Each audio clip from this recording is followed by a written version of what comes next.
Hello दोस्तों, स्वागत है आपका मेरे YouTube channel Sachin on track पर। रेलवे से संबंधित सभी एग्ज़ाम की जानकारी के लिए आप मेरे चैनल को लाइक, शेयर और सब्सक्राइब कर सकते हैं। तो आज हम बात करने वाले हैं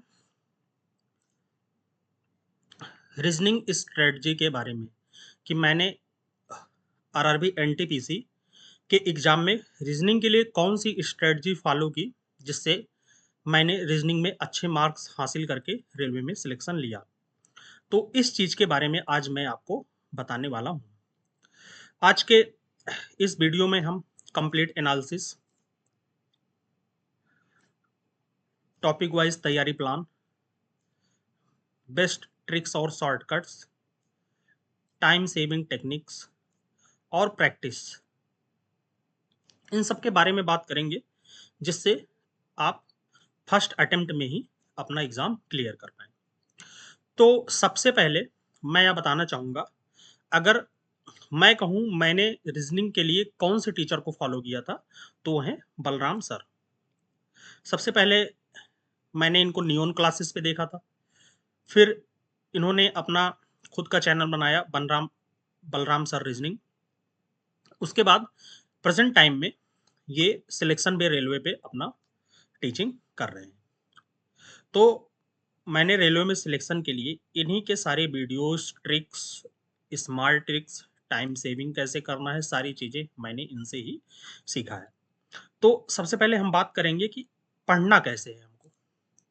अब अगर हम बात करें रेलवे में कुछ टॉपिक्स जो लगातार पूछे जाते हैं और उनसे जो क्वेश्चंस बनते हैं उनका एग्जाम में कंट्रीब्यूशन ज़्यादा होता है। तो सबसे पहला वह टॉपिक होगा पजल। पजल में आपको 4 से 5 क्वेश्चन देखने को 100% मिल ही जाएंगे। दूसरा आता है सिलोजिज्म। इससे भी आपको 3 से 4 क्वेश्चन देखने को मिलेंगे। Coding decoding, number series, direction और ब्लड रिलेशन, इससे बेस्ड पजल भी आती है। और स्टेटमेंट कंक्लूजन। ये मैंने जो टॉपिक्स आपके पास लिखे हैं, इनसे रेलवे से लगातार और अच्छे क्वेश्चन बनते रहते हैं। अब आपको पढ़ना कैसे है? अगर मैंने बलराम सर को फॉलो किया है तो मैंने इनके वीडियोस को कैसे पढ़ा, अब हम इसको आगे बात करते हैं। सबसे पहले अगर आप आरआरबी एनटीपीसी का एग्जाम देने जा रहे हैं तो आपको प्रीवियस ईयर के क्वेश्चन पर अच्छी पकड़ बनानी पड़ेगी। आपको वन बाय वन करके एक एक एग्जाम उठा के सारे रीजनिंग के क्वेश्चंस को सॉल्व कर रहा है। जो आपको आ रहे हो, जो आपको ना आ रहे हो, सारे क्वेश्चंस को आपको एक एक बार सॉल्व करके अपनी प्रैक्टिस को मजबूत कर लेना है। जब आप बलराम सर रीजनिंग चैनल पर जाएंगे तो इन्होंने सारे प्रीवियस ईयर एग्जाम के रीजनिंग के क्वेश्चन को कंपाइल करके एक एक वीडियो में करवा रखा है। आपको बस वीडियो ओपन करना है, पेन कॉपी उठाना है और फटाफट फटाफट सारे क्वेश्चन को सॉल्व करते हुए चले जाना है। सबसे पहली चीज, आपको अच्छे से वीडियो को देखकर प्रैक्टिस करनी है। सबसे पहले खुद से अटेम्प्ट करना है, उसके बाद जो सर टिप्स एंड ट्रिक्स दें उससे करना है। दूसरी चीज, जो क्वेश्चंस आपको ना आए आप उसको अलग कॉपी में नोट डाउन कर ले। अगर आपके पास लैपटॉप है तो आप उसका स्क्रीनशॉट रख ले। मतलब वो क्वेश्चंस आपके पास रहना चाहिए ताकि आप एग्जाम टाइम में उस क्वेश्चन को फटाक से रिवीजन करके अपना एग्जाम अच्छे से कर ले जाए। अब ये चीजें तो आपको नहीं करनी है।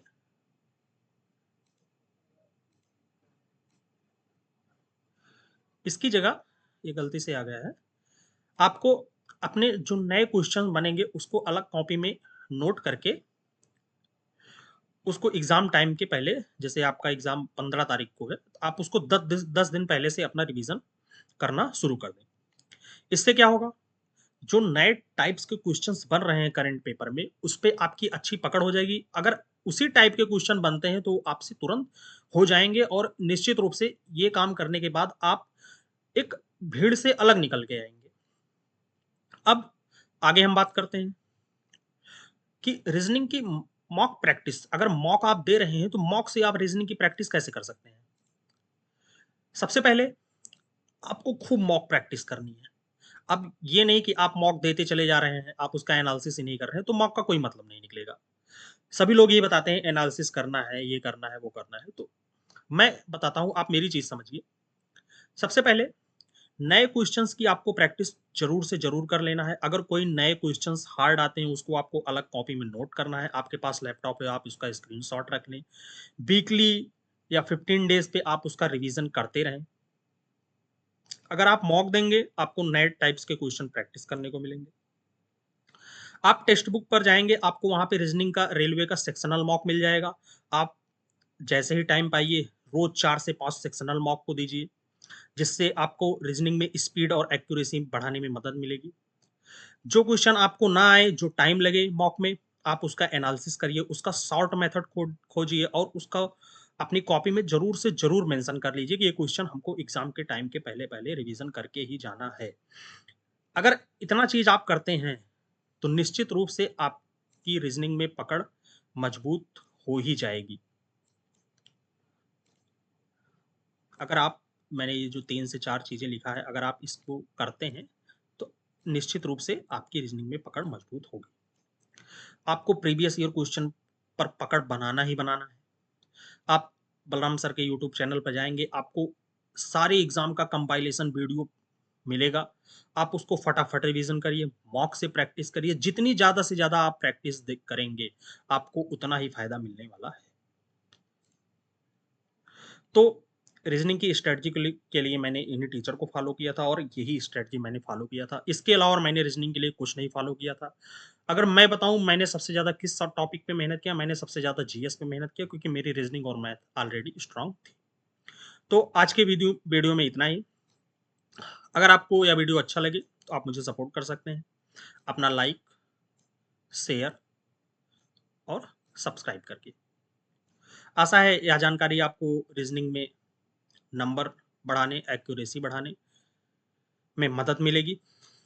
तो दोस्तों, आज के वीडियो में इतना ही। Thank you.